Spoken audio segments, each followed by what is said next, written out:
So when we're looking at developing this webinar, we try to take a look at where we receive the most Oracle inquiries.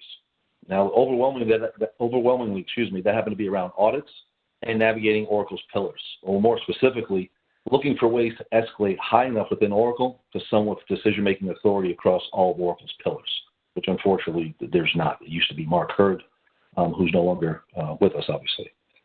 Next came inquiries regarding cloud.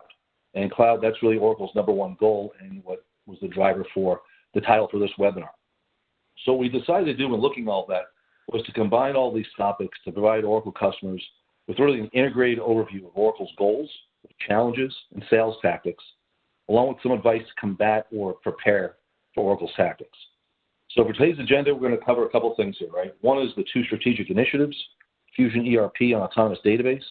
And Larry Ellison has made some bold claims regarding both of these initiatives. Then we'll turn our attention to challenges Oracle must overcome to achieve their goals and validate these bold claims. And lastly, we'll look at some of Oracle's sales tactics and give you some tips for navigating them so you can prepare your organization for an aggressive Oracle approach in Q4. And I do want to close here with talking more about kind of the strategy and engaging with Oracle, right? Proactive versus reactive. And some of this ties back to audits too, right? So when you look at the audits, that's kind of the biggest scare part for most customers.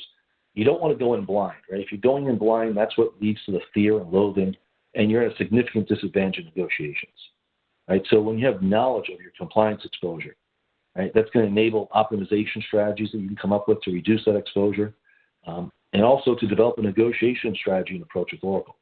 So that knowledge is power and really removes the fear of the unknown.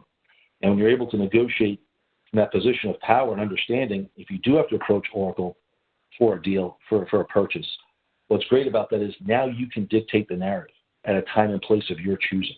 And Oracle, you're coming to Oracle, and now Oracle sees that as a sales opportunity. And when it's in sales, there's a lot more they can give. There's a lot more flexibility, and they're excited for the opportunity.